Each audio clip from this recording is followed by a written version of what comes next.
cooked by now. Welcome to another round of Nordamerika Eats. Now, it's hard to believe, but it's that time of year already. Advent, die Startezeit, the quiet time. Not so quiet these days, but these 4 weeks in preparation for the celebration of Christmas are full of customs and traditions in Bavaria. One of the most time-honored of these centers around Weihnachtsgebäck, Christmas baked goods, and cookies in particular. I know lots of you have favorite family Christmas cookie recipes that have been handed down from omas and ur-omas, but today I'd like to share one of my favorites with you, and that is Honigherzen, honey hearts. They are a type of Lebkuchen, or gingerbread, I guess is the best translation in English. Lebkuchen are the quintessential Bavarian Christmas cookie, and in fact, Nürnberger Lebkuchen are famous all over the world. They come in many different forms, but Lebkuchen can generally be divided into 2 categories. Brauner Lebkuchen, which are honey-based with lots of spices, like our recipe today, and Oblaten or Elissen Lebkuchen. It's a more refined form with lots of ground hazelnuts and almonds, and they're baked on thin, round wafers. They have a long history, Lebkuchen, that reaches back to, at the very least, the Middle Ages. And as with beer, monks are the ones who fine-tuned everything Lebkuchen. They kept the bees that provided not only the honey for their baked goods, but also the beeswax for the candles that gave light to their dark and dingy monasteries and churches. Honey's the key ingredient here, though, since it was at the time the only known sweetener. Cane and beet sugar, even if they were attainable, would have been way too expensive to even consider. Since honey doesn't spoil, baked goods made with it lasted a really long time, which was important to the monks during times when other food sources were scarce. During the same time frame, trade routes were beginning to open up, and crusaders were bringing back all these exotic spices from the Middle East. Things like cinnamon, nutmeg, ginger, cloves, allspice. They added a new and delicious dimension to food, and the monks discovered that they aided in digestion too. These early forms of Lebkuchen that the monks baked sustained them during Lent's 40 days of fasting. Well, the beer helped a lot there too. Gradually, Lebkuchen became associated with Christmas, and guilds of Lebkuchen bakers were formed with the express duty of baking only Lebkuchen, no other baked goods, just Lebkuchen. That's how popular Lebkuchen became and still are today. Lots of recipes have not changed much from the originals that the monks from way back when used. So, let's make our Honigherzen Lebkuchen dough. Okay, let's make our dough, our Lebkuchen dough. And the star of the show is honey. Here we have 1 whole pound of honey, 16 ounces, 450 grams. Make sure if you can that you try and use locally sourced honey. Next we have some sugar to the tune of 170 grams or about 6 ounces. We're going to add that right to the honey. And also melted butter. How much melted butter? 2 ounces, 55 grams. Make sure it's room temperature too.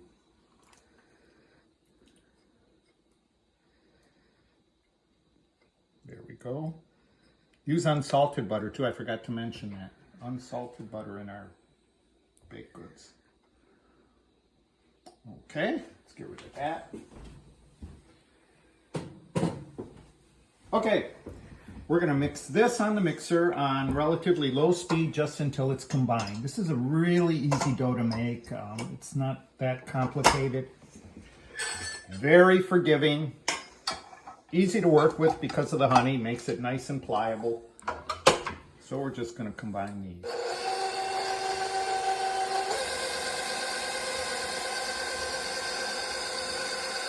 Make sure there are no lumps left in the mixture from the sugar. We'll leave it go a minute or 2. Don't forget when you're baking, this is your friend, scale.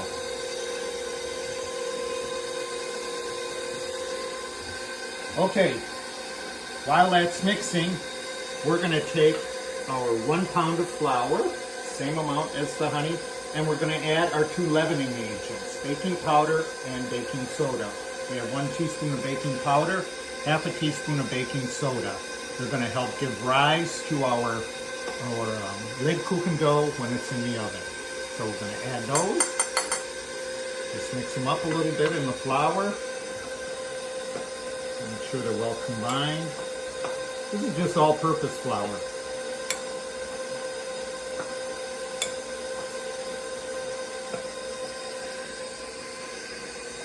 Okay, that's good enough. Okay, our mixture looks good. See if you can see that. Okay, there we go. There, it's nice, creamy looking. Now we're going to add our ground almonds to the tune of 4 ounces or 112 grams. Just add them right in.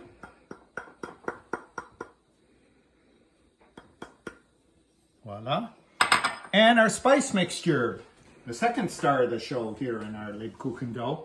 We have 1½ teaspoons of cinnamon and 1 whole teaspoon of Lebkuchen spices, Lebkuchen Gewürz. And you can order these online. Just go online and type in Lebkuchen Gewürz, and the brand name is Edora.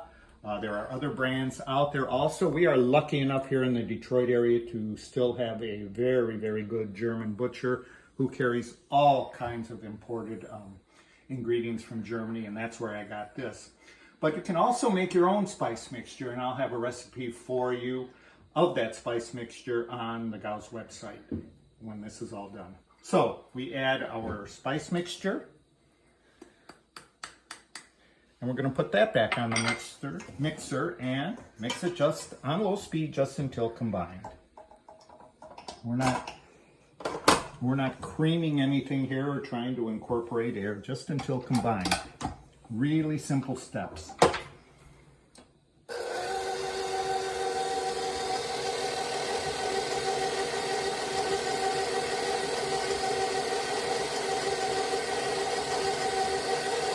And we're going to let this go just until the almonds and the spices are fully incorporated into the mixture. Okay, nice mixture here. Look how beautiful. Spices, ground almonds fully incorporated. Now it's time to add our flour, which has been mixed, like I said, with our leavening agents. It's going to give some rise to our cookies in the oven. And we're going to add these gradually. Probably, I don't know, 3 additions or so. Just until incorporated. We don't want to overmix, because we're going to have to knead this dough also. Okay. Low speed.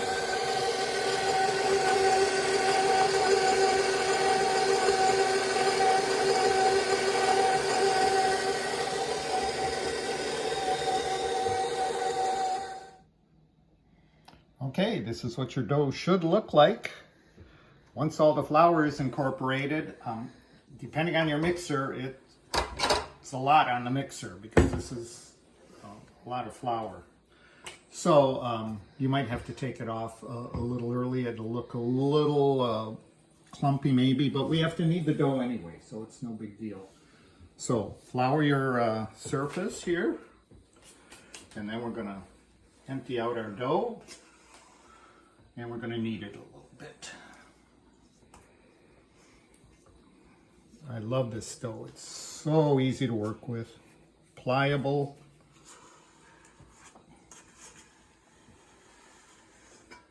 Make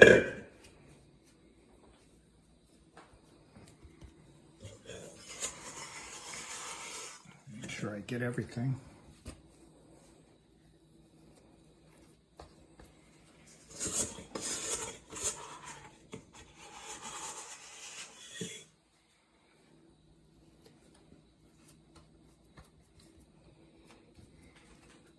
There we go. Okay, a little bit of flour on top. And we'll start to knead a little bit. Make sure we get everything incorporated.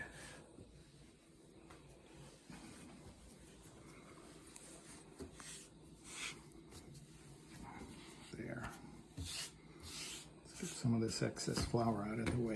Okay, fold and push. Quarter turn, fold and push. Quarter turn, fold and push.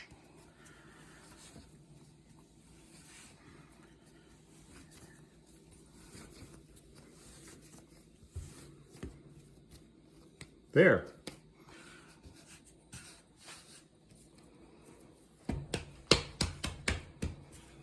Doesn't take long, and you don't want to over knead it either. That's gonna make for tough cookies. But we're gonna pat this out into as much of a rectangle as we can get it into. It's going to make rolling out easier. Voila. Then we're gonna cover it with plastic wrap, put it in the fridge for at least an hour, preferably overnight, to let the flavors blend and make it easier to work with. So, I'm gonna put this in the fridge and we'll come back as soon as it's nice and cool. Easy to work with. Okay, like magic, our dough is chilled, and I've only taken out about a half of the portion that we made because it's easier to work with. Make sure you flour your work surface because of the honey. This is a sticky dough, but it's, like I said, a very forgiving dough. So we're going to start rolling out our dough. It helps if you try and pat it as flat as you can get it before you start rolling. Makes your job a little easier. Always make sure you've got enough flour underneath and on top. And we're going to start.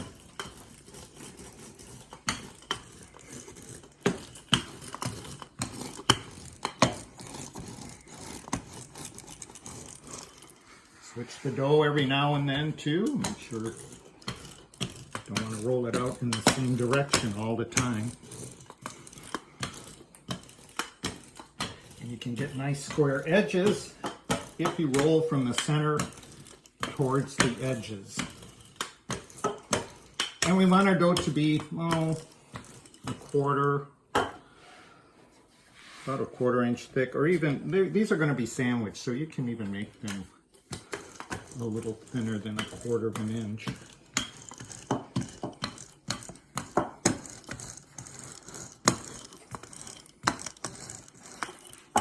There, that looks good. Make sure your dough is not sticking to the surface. Voila, beautiful. Okay, I think we're ready. And because these are Honigherzen, honey hearts, we have a heart cutter. I have some baking pans lined with baking parchment. And we're going to start cutting out our cookies.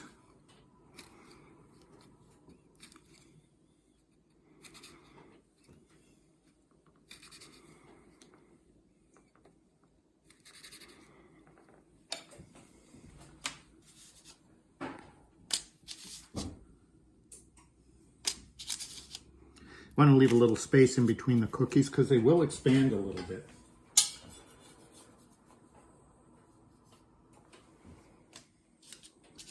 I think I can fit 30 cookies on here if I do 5 down and 6 across.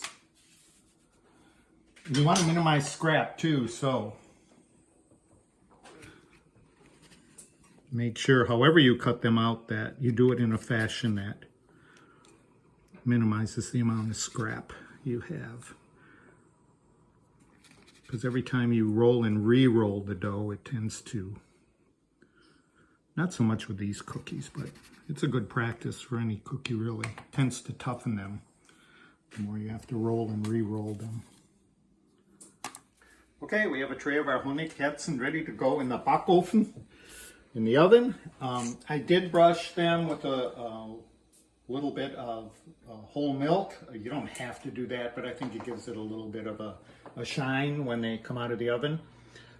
You can also use a whole egg whisked with a tiny bit of water and brush that on top. That makes them really shiny. That's up to you. Anyway, they're going to go into the oven at 350 degrees for 10 to 15 minutes, depending on your oven, depending on a lot of things. So keep an eye on them. We don't want them to necessarily brown. We want them just to ever so lightly on the edges look like they're getting darker. So, okay, in the oven they go, and we'll see you when they're baked.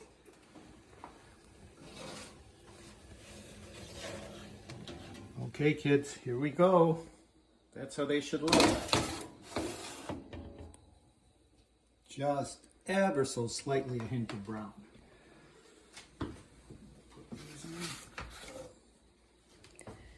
Okay. Now we're going to let them cool, and then we'll come back and show you what to do with them once they're cool. This particular batch that we've made today makes about 40 to 45 sandwiched cookies. So, see you back here when they're cool. Okay, our cookies are cool now.